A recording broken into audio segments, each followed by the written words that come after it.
Sallallahu alaihi wasallam, keluarga, para sahabat, para tabi'in, dan mudahan atas izin Allah kita dan keluarga akan dimasukkan dalam golongan umatnya yang akan mendapatkan syafaatnya nanti di yaumul qiyamah. Amin, Allahumma amin. Sudah ngantuk atau belum? Aduh, kegiatan di kampung apa aja yang ditinggalkan ini? Masya Allah. Saya berangkat ke sini itu ramai banget, Bu. Ada yang bawa uguh-uguh, apa itu namanya, patung-patungan yang ini itu di macet di jalan itu. Jalan utama, lain jalan-jalan kampung. Karena saya dari Munyudan, dari pondok tadi. Ramai banget. Alhamdulillah, masyarakat kita masih semangat memperingati 17 Agustus. Nah, Bapak Ibu yang dirahmati Allah, saya kebagian materi tentang sholat. Ya. Setelah tadi kita membahas masalah apa tadi? Taharah. Taharah itu nampaknya lahir, tapi sebenarnya batin juga harus disucikan. Kata ulama itu, taharah itu beda dengan nadzafah. Ya, taharah itu ya bahasanya suci. Kalau nadzafah itu ya bersih saja, tapi taharah itu lebih tinggi dibandingkan dengan nadzafah.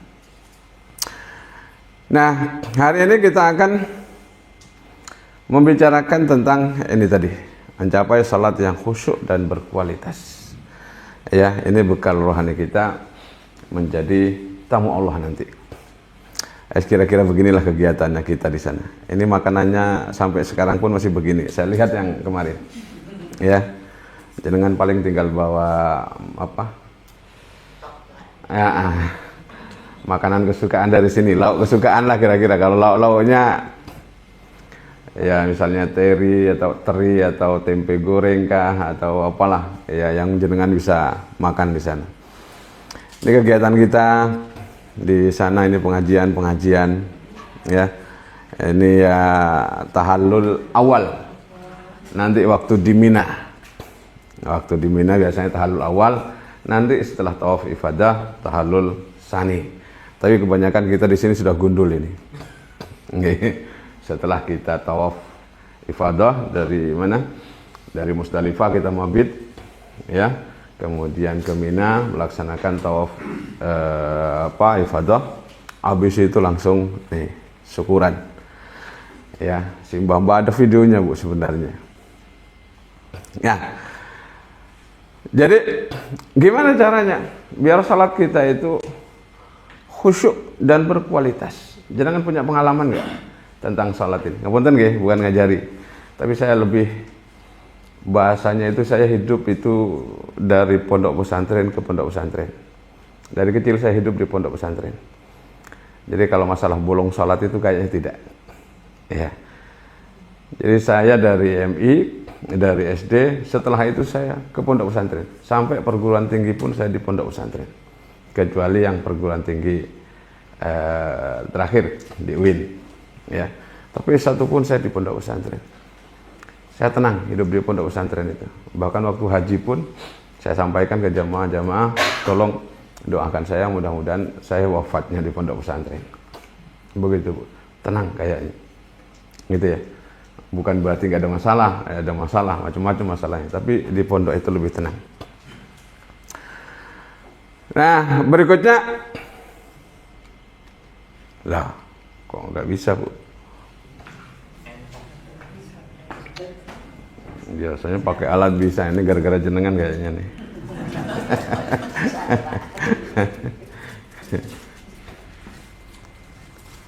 Waduh. Nah, oh pakai begini aja berarti.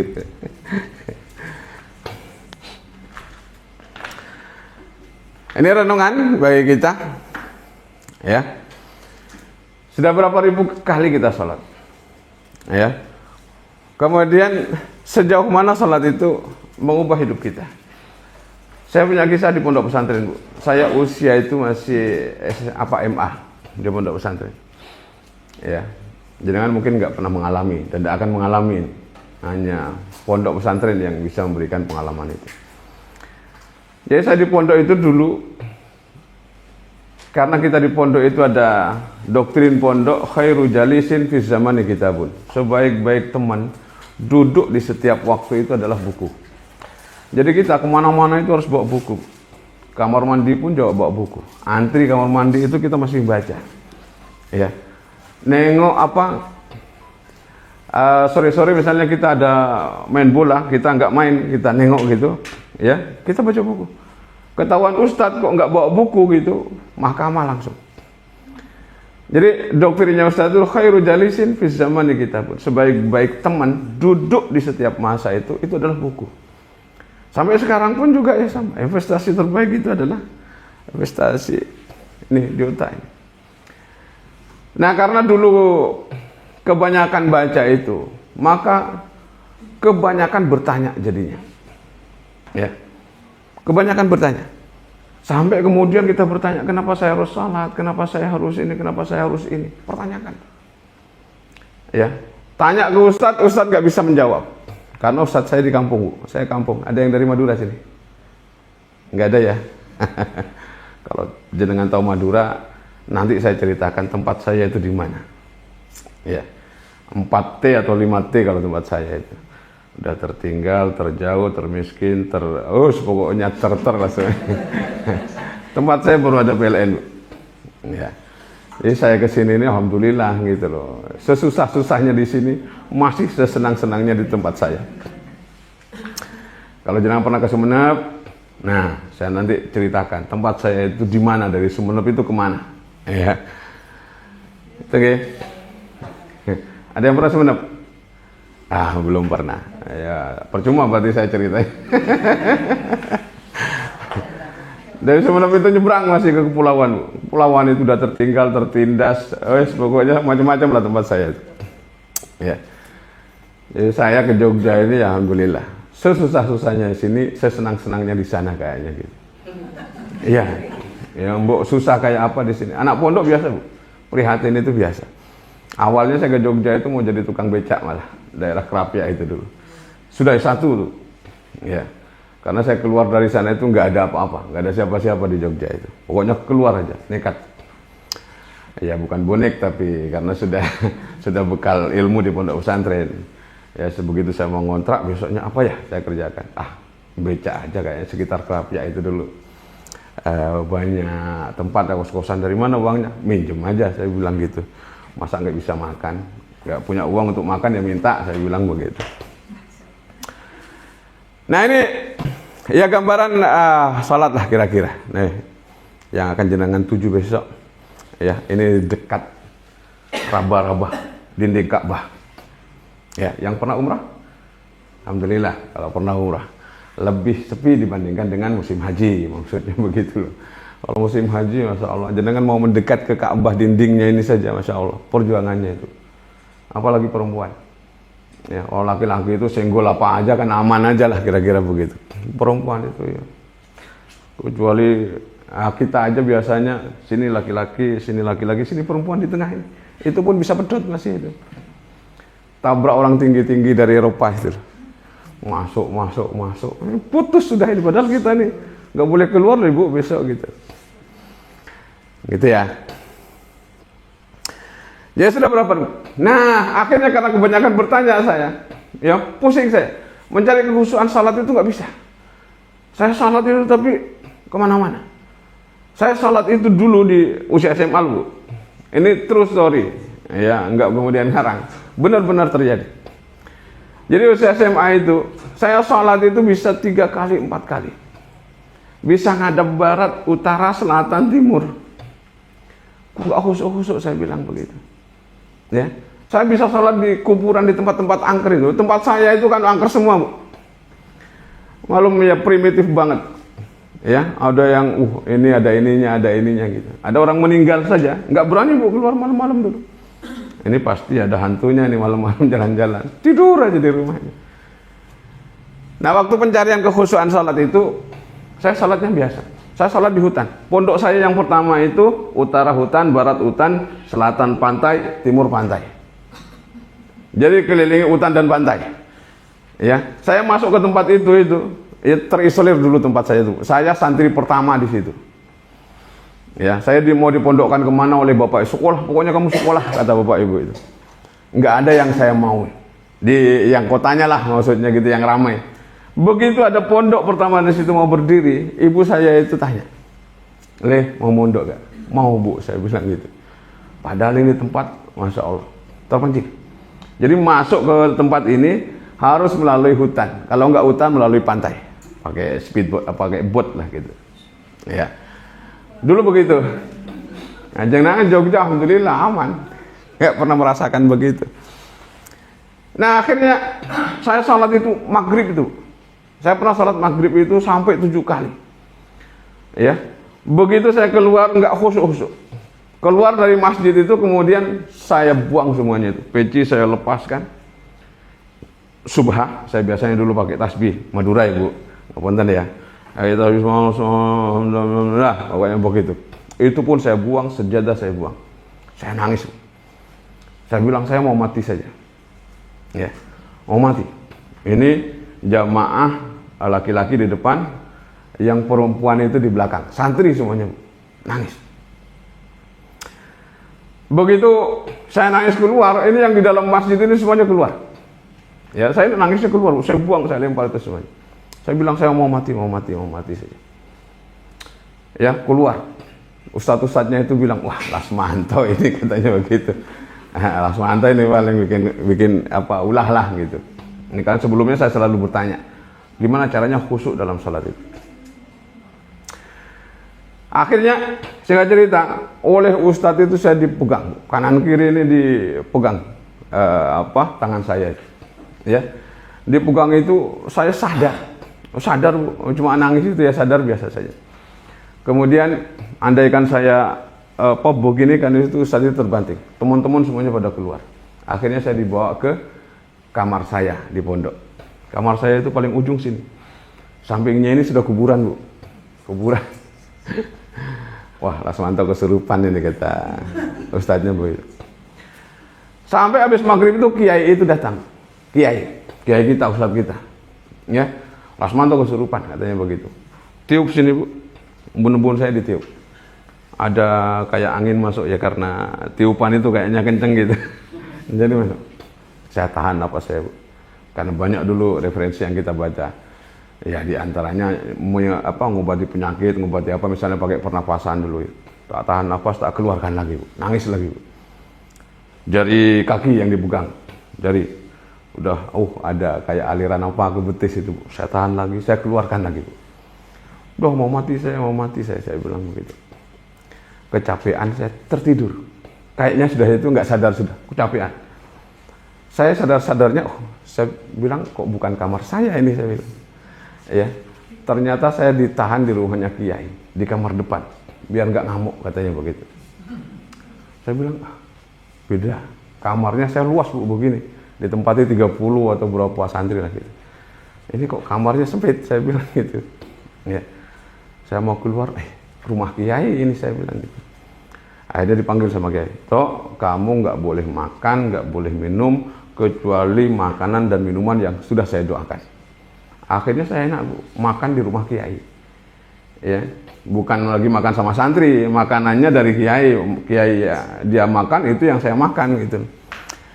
Saya ditahan 6 hari, 1 minggu lah setelah itu. Setelah itu masih nggak sembuh Bu.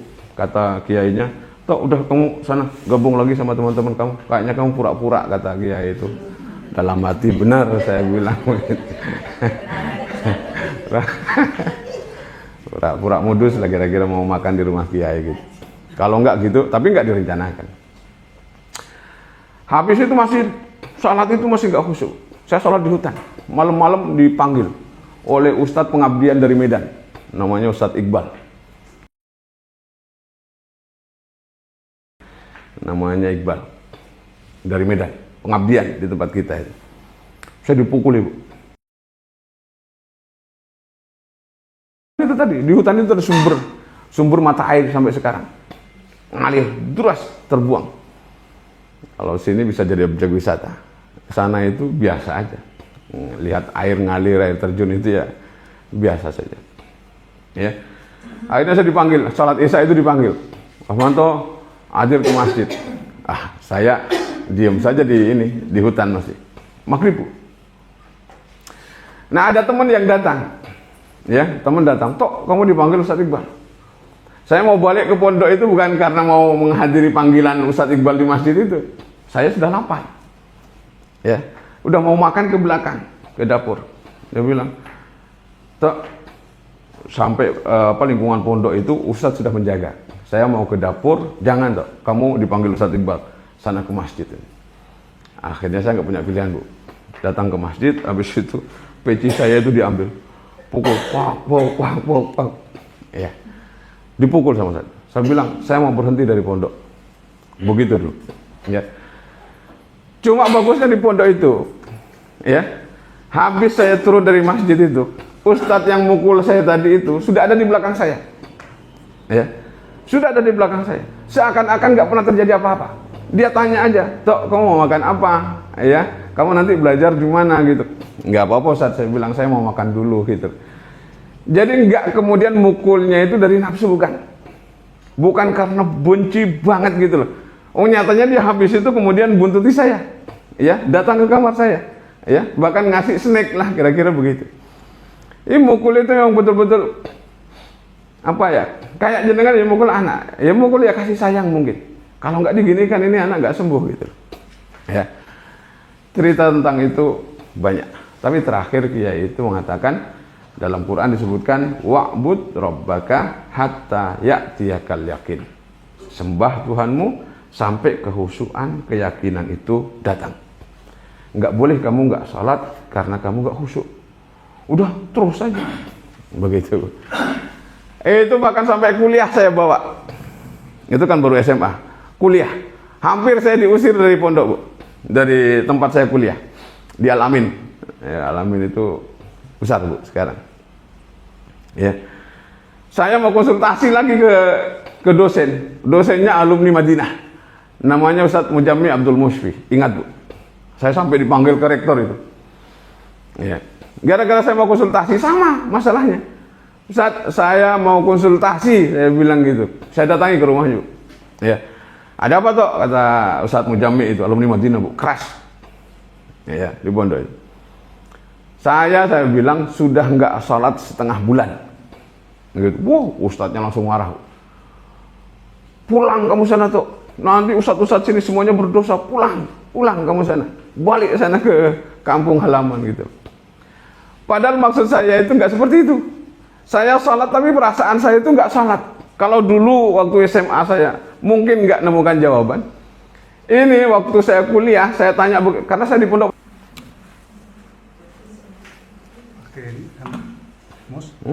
Mus ya ada.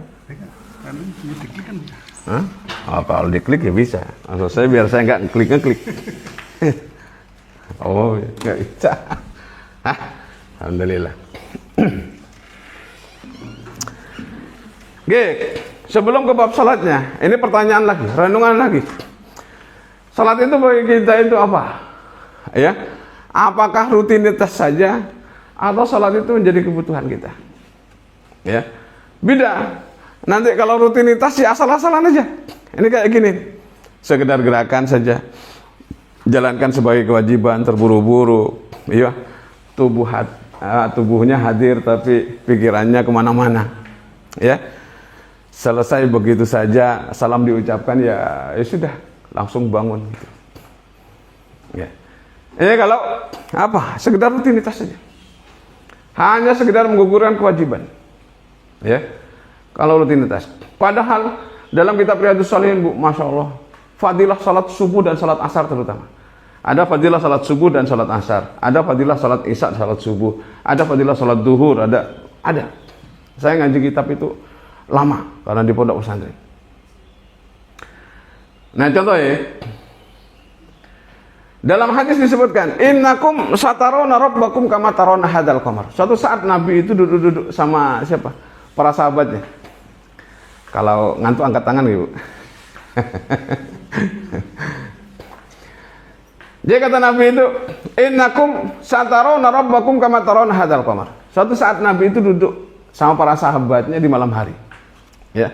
Kok kebetulan malam itu ada yang mengatakan tanggal 14, dalam hadis ada yang mengatakan Lailatul Badri, malam purnama, tanggal 15. Gitu ya. Kata Nabi, besok hari kiamat kamu akan melihat Rabbmu sama seperti kamu menyaksikan bulan ini loh. Enggak ada yang kelong. Bahasanya sempurna, utuh. Ya. Namanya juga bulan purnama. Besok kamu akan melihat Rabb Tuhanmu sama seperti kalian menyaksikan bulan ini. Ya. Kemudian para sahabatnya, apa syaratnya ya Rasul? Ya, jadi nggak ada yang menghalang. Syaratnya jangan sampai kesibukan apapun yang kalian lakukan ya menghalangi kalian untuk salat jamaah subuh sama jamaah asar. Qabla tulu'i syamsi wa qabla ghurubis syamsi. Itu aja. Ya kalau jenengan besok mau menyaksikan hadis sahih. Nggih. Kalau mau ngaji, kaji kitab Riyadhus Shalihin, babus shalah. Ya. Kalian akan menyaksikan Rabb kalian sama seperti kalian menyaksikan bulan ini. Ya, enggak ada yang kurang, enggak ada yang nutup-nutupi. Ya, menyaksikan presiden aja kadang-kadang. Ini Madinah, ini Mekah. Ya. Ini ya Madinah ini. Nah, ini Madinah juga. Nggih. Nah, kalau ini jelas Mekah. Ya, gambarannya lah, kira-kira begitu. Ya. Jadi salat itu menempati kedudukan yang istimewa dalam agama kita. Karena ini satu, ya. Yang kedua adalah salat itu Nabi itu dipanggil langsung. Ya, bukan kemudian melalui ayat turun, tidak. Tetapi salat itu perintah yang langsung Nabi terima dari Allah. Ya kayak jenengan lah kira-kira. Ya, kalau penting banget maka jenengan akan ngomong secara langsung. Nggak elok kalau lewat surat, nggak elok lewat WA, nggak elok lewat apa. Jadi enggak, saya pokoknya harus ketemu. Kira-kira begitu. Ya. Jadi diperintahkan tanpa perantara saat peristiwa Isra dan Mi'raj. Ya. Jadi ini ayatnya tentang peristiwa Isra dan Mi'rajnya dalam Quran surah Al-Isra ayat 1. Ya, dengan sudah hafal karena sudah terbiasa mungkin memperingati Isra dan Mi'raj walaupun sekarang masih Maulid, bulan Maulid. Oke. Ini di Masjid Kuba, Bu. Ya, ini jamaah kita tahun 2023. Masjid Kuba itu memiliki keutamaan juga. Ya. Sama seperti jenengan melaksanakan ya umrah satu kali. Tanpa jenengan tawaf, tanpa jenengan sa'i. Kalau salat sunat 2 rakaat di Masjid Kuba. Ya. Makanya kalau di Madinah jangan sampai tidak berangkat ke sini. Orang umrah itu fisik, Bu, yang diinikan. Ya, jenengan tawaf itu harus desek-desekan sama orang. Ya, sa'i juga demikian, apalagi di musim haji. Ya, lantai 1 penuh, lantai 2 penuh, lantai 3 mungkin penuh gitu. Oke. Yang ketiga. Nah, biar jenengan nggak capek nanti. Nih kayak Bapak ini. Naik apa ini? Skuter. Ya, skuter itu biasanya di lantai 3. Lantai 3 atau lantai berapa saya lupa. Kalau dulu zaman saya lantai 3. Ya, naik skuter. Ini 115 rial. Kalau sendirian, kalau yang berdua begini sambil dibimbing biasanya 230 zaman saya. Ya 230 itu hampir 1 juta. Ya. Karena 4.000 mungkin sekarang realnya mungkin berapa? 2023. Ya. Jadi yang ketiga, ya kenapa sholat itu memiliki keutamaan? Karena ternyata menjadi pembeda antara orang kafir sama orang Islam itu ya ini.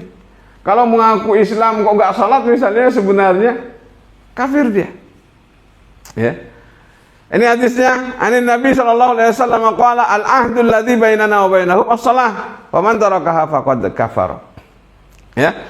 Ya, Rasulullah sallallahu alaihi wasallam bersabda, perjanjian yang mengikat antara kita dan mereka, yang menjadikan pembeda antara kita dengan mereka yang non itu, sekali lagi ada pada salatnya. Faman tarakaha faqad kafara. Siapa saja orangnya, laki-laki, perempuan dan lain-lain, ya. Ya. Yang meninggalkan itu maka sungguh telah kafir. Ini hadis yang kedua. Ya, karena ashabu Muhammadin sallallahu alaihi wasallam la yarawna syai'an minal a'mali tarkuhu kufrun ghairas salah. Jadi para sahabat Nabi ya sallallahu alaihi wasallam tidak memandang kufur karena meninggalkan amal apapun kecuali karena meninggalkan salat. Ya. Ini perkataan Umar. Umar itu sahabat Nabi, ya, kata beliau, la islama liman tarakas salah wa la hadza fil islami liman tarakas salah. Orang-orang yang meninggalkan salat bukan muslim, kata Umar, jelas. Ya. Kemudian tidak ada bagian dalam Islam bagi orang yang meninggalkan salat. Terakhir, kenapa keutamaannya? Ya. Karena ini. Ya. Nah, ini alhamdulillah jenengan sehat semuanya. Ya. Zaman saya itu bawa 4 jamaah pakai kursi roda. Ya, di antaranya Simbah ini. Sampai sekarang aktif pengajian, Bu. Tapi saya selalu jemput. Ya. Albumnya itu kan kita keliling-keliling kemana-mana. Ya. Saat saya diampiri kata Simbah ini, Mbak Usman namanya. Ya. Mbak Usman itu usianya 90 tahun, 93 zaman saya. Ya. 93 tahun itu semangatnya sampai sekarang.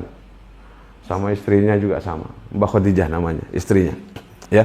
Ini mbah-mbah ini ya, satu perempuan. Perempuannya masih ada. Ya, perempuan. Nggak bisa ini, pokoknya kursi roda aja. Ya. Tapi bagi yang membawa ini, yang kursi roda ini, memiliki keistimewaan. Naik bis dia naik duluan, sudah pasti ada tempatnya. Saya keluar dari Musdalifah, ya, zaman saya itu banyak yang kelaparan, karena sampai sore di Musdalifah itu. Ya, karena bis sudah nggak bisa masuk. Jamaah itu padat, jalan itu orang-orang pada jalan ke Mina, menuju Mina. Ya, zaman saya itu, kita habis salat subuh itu sudah sama Ustaz Mustafa itu suruh antri. Ustaz, bawa jamaah antri di pintu sana untuk nunggu bis. Betul, Bu. Ada yang lama nunggu, mbah-mbah dari Kulon Progo itu pingsan. Ya. Pingsan karena kelamaan nunggu. Nah, karena kita bawa si Mbah Huti ini, Mbah Putri ini, akhirnya jamaah itu bilang, udah sana bawa ke depan. Jadi awalnya saya paling belakang sama teman-teman yang lain yang bawa ini mbah-mbah ini. Akhirnya paling depan saya. Ya, begitu ada bis naik duluan, yang lain itu belakangan. Nah, kalau ada besok, naudzubillah, maksudnya kita nggak menginginkan ya. Ya, kok ada misalnya, maka jenengan pegang aja kursi rodanya ini. Jenengan akan diistimewakan dimanapun, ya, bukan hanya di Musdalifah. Ya, di tempat sa'i, di tempat tawaf itu diutamakan. Simbah-mbah begini. Ini masih sekarang, masih sampai sekarang masih simbah-mbah ini. Ya, ini di mana ini di Mekah. Karena kita kloter kedua, gelombang kedua itu langsung Mekah. Itu ya. Jadi salat itu adalah ibadah yang pertama kali akan dihitung. Besok jenengan nggak akan ditanya, ya, kamu ini apa kerjaannya di dunia? Pegawai negeri bukan? Ya, misalnya, kamu rumahnya berapa? Tidak. Ya, yang pertama kali ditanya itu adalah salatnya. Ini dia. Inna awwala ma yuhasabu bil abdu yaumil qiyamah min amalihi salatuh. Yang awal dihitung besok pada hari kiamat itu adalah salatnya. Fa in saluhat faqad aflah wa anjah. Dalam hadis lain, saluhat sairu amalihi. Kalau salatnya ini lolos, kok baik salatnya itu, nggak pernah bolong misalnya, ya, maka faqad aflah wa anjah. Maka sungguh dia itu telah beruntung dan berhasil, sukses gitu loh. aflah. Wa in fasada, tapi kalau salatnya bermasalah, hitungan yang lainnya itu rendet. Ya, masalah juga kira-kira lah begitu. Iya. Ya. Nah, kalau kita tanya perjalanan terjauh itu kemana tuh, Mbah? Perjalanan terjauh itu kemana? Ke masjid tuh. Ya, jenengan bisa sampai SCH, bisa sampai mana? Mall apalagi itu. Ya, yang dekat Polda sana misalnya, yang besar itu apa? Ya, jenengan sampai. Tapi masjid yang 50 meter di samping rumah jenengan berat banget. Ya, jauh kayaknya gitu. Padahal jenengan ke Baron, ke Pantai Baru sampai, padahal jauh. Gitu lah. Ya. Jadi tempat yang terjauh itu masjid sebenarnya. Karena kaki kita itu kayak digondeli 10 kilo, 20 kilo, mau langkah itu berat. Apalagi subuh-subuh kepala itu kayak aduh. Ya. Ini geng. Jadi 4 hal itu tadi yang menjadikan salat kita itu istimewa. Oke. Ini pengantarnya sebelum bahas apa masalah salat. Apa indikatornya? Ya. Pertama, kalau bisa tepat waktu. Ya. Jenengan salat itu ya tepat waktu. Walaupun suatu saat Nabi itu pernah mengakhirkan waktu. Dalam kitab Riyadhus Shalihin itu pernah salat Isya itu ya tengah malam. Ya. Tapi menunggu salat kita kalau menunggu salat itu ya sama seperti ya pahalanya kita salat. Ya. Maka ya pekerjaan kita itu sebenarnya ya nunggu waktu salat ke salat berikutnya. Ya. Kalau bisa sesuai dengan tuntunan Rasulullah, hati itu hadir. Ya. Ini yang menjadikan salat kita itu khusyuk juga, yaitu hati itu hadir. Ya. Gimana caranya menghadirkan hati itu? Ya. Jenengan sering nggih, ngapunten nggih. Paling hobi nopo? Kalau si Mbah itu paling hobi. Laki-laki biasanya hobi kalau di kampung nggih mancing. Ya. Mancing. Ya, ambuh mancing kerusuhan apa mancing. Atau kalau kita hobi misalnya olahraga. Olahraganya nopo? Jenengan pit-pitan, badminton kalau masih muda. Ya, atau yang lain-lain. Ya. Atau ya, kalau ibu misalnya hobinya apa? Nonton sinetron Korea, sinetron Cina. Apa Cina apa Korea itu? Yang shot-shot itu. yang digemari oleh Pak Menteri Keuangan kita itu loh, katanya lucu kayaknya, tapi penasaran, ini nyambung terus gitu loh. Ya. Nah, kalau kita punya hobi, hati itu hadir. Embuh hati itu diajak ataupun tidak, itu hati hadir. Kita betah di depan TV ya 1 jam, 2 jam atau bahkan 3 jam. Itu betah depan TV, nggak ngantuk, Bu. Ya, depan TV. Kenapa? Karena hatinya hadir. Ya. Jenengan misalnya hobinya pit-pitan lah, anggap nggih. Mau fisik itu capek, namanya hobi itu ya tetap aja dia. Saya nih, misalnya saya hobi badminton. Saya habis pulang dari Madura. Ya. Sore saya baru sampai Jogja, malam saya masih kuat main badminton. 2 set atau 3 set. Ya. Kenapa? Karena hobi. Kalau kita hobi, hati kita itu diajak ataupun tidak, dia hadir, Bu.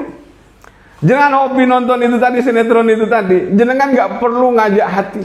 Hati jenengan itu sudah ikut di sana.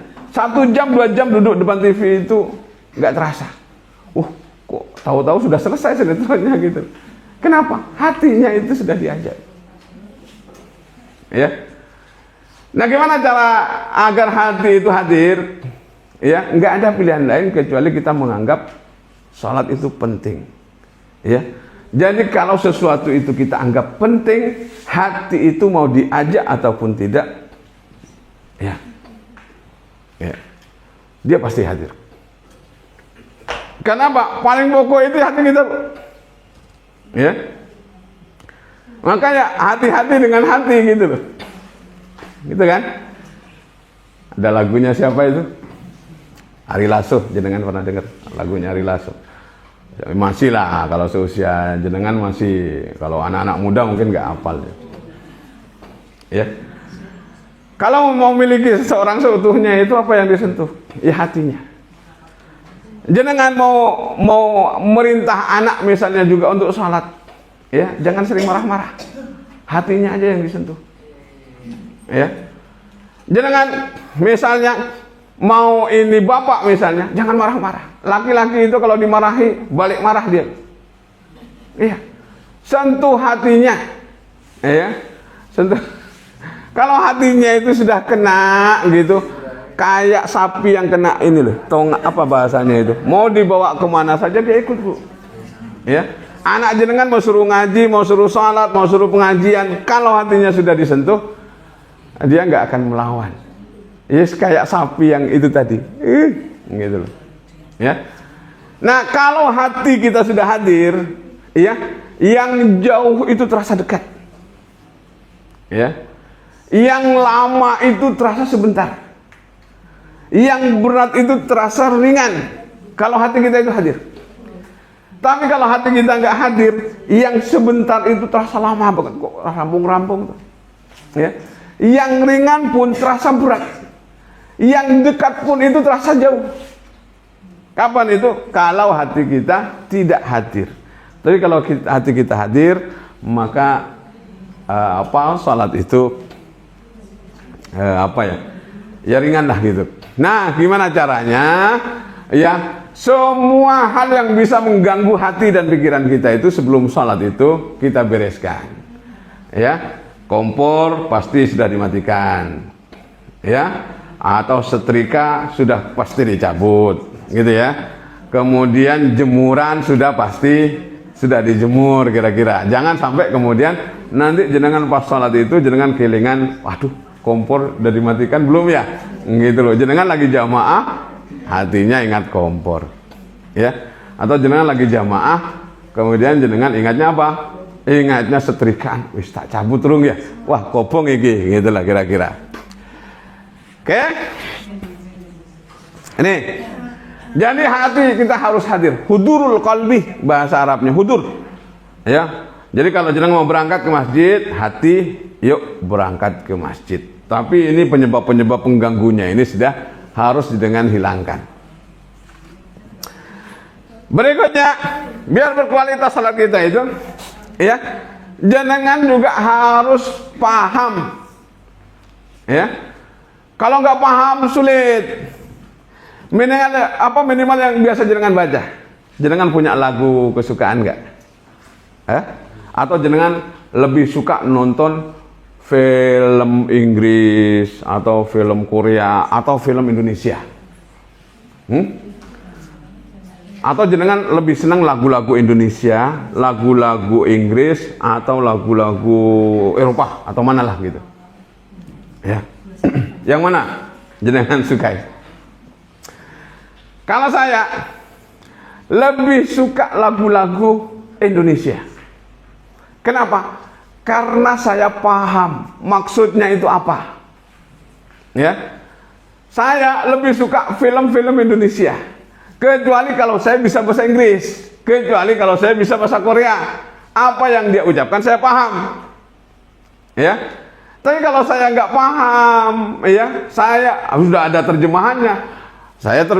Pikiran saya itu terbelah antara nonton aksinya atau membaca terjemahannya. Ya. Tapi kalau film Indonesia kan jelas, nggak perlu saya kemudian mengartikan karena sudah paham gitu. Ya. Jadi yang berikutnya itu jenengan pahami minimal dari niat sampai dengan salam, bacaan-bacaannya itu. Ya. Atau jenengan pahami misalnya bacaan arti surat yang biasa jenengan baca. Apa? Qul hule misalnya gitu. Qul huwallahu ahad, inna a'tainakal kautsar, idza jaa nasrullahi wal fath. Minimal artinya jenengan tahu. Ya, syukur-syukur kalau kemudian juga bukan hanya artinya tapi tafsirnya jenengan juga tahu. Ya. Oke, kemudian nih ya, berpengaruh pada akhlak kita kalau sholat yang berkualitas. Kalau ditanya Ustaz, kenapa itu rajin sholatnya, agamanya bagus tapi kok masih maling gitu, korupsi katanya keren gitu loh. Jadi kalau nggak bilang korupsi itu agak keren, bilang maling aja lah, kira-kira begitu, biar malu. Orang kan bilang korupsi nggak terlalu malu dia, karena kayaknya istilahnya kok keren ya. Tapi kalau dibilang maling ya kayaknya tersinggung dia gitu loh. Ya, kenapa mereka sholat? Ya, agamanya bagus, tapi kok korupsinya iya gitu loh. Dia hanya melaksanakan sholat itu tadi itu apa rutinitas saja, sekedar menggugurkan kewajiban, tidak aqamas sholat, tidak menegakkan sholat. Maka dalam Al-Quran kan ada fawailul lil musallin, ya, orang sholat aja bahasanya ya celaka gitu loh, ya. Bagi siapa? Alladzina hum an salatihim sahun, alladzina hum yura'un wa yamna'unal ma'un. Jadi orang salat aja celaka. Celaka ya, apalagi ya hanya korupsi dan lain-lain gitu loh. Mereka tidak menegakkan salat. Mereka mengerjakan salat itu hanya apa menggugurkan kewajiban atau rutinitas saja. Nggak enak kalau nggak salat. Ya, kalau banyak orang salatnya lama, kalau salat sendirian salatnya cepat banget. Itu ya. Udah jam berapa ini? Hah? Oh, 10:30. Kita akhiri atau kita lanjut? Masih ada aktivitas lain loh di kampung?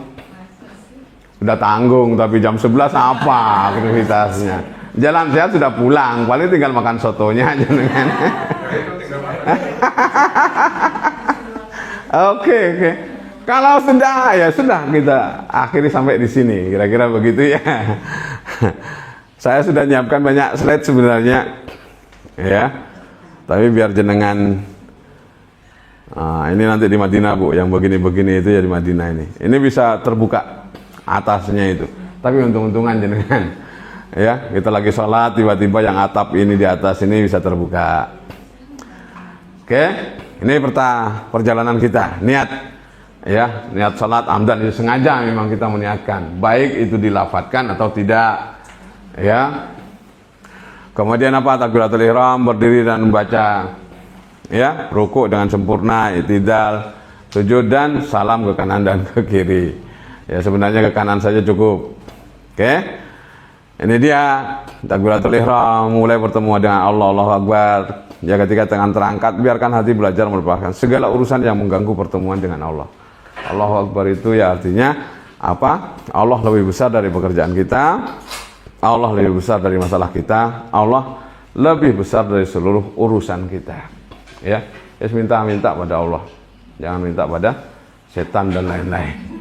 Ya, jenengan sakit, jenengan apapun ya mintanya pada Allah. Kalau minta sama dukun, banyak dukun cabul sekarang. Bukan hanya uangnya ya diincar. Gitu ya. Ya kayak ginilah takbiratul ihram kira-kira. Ya begini. Salatnya nanti di Mekah macam-macam. Sekali lagi, ya. Ada yang Allahu Akbar begini, ada Allahu Akbar begini, ada Allahu Akbar begini, ada Allahu Akbar begini. Ada Allahu Akbar ya begini aja. Allahu Akbar.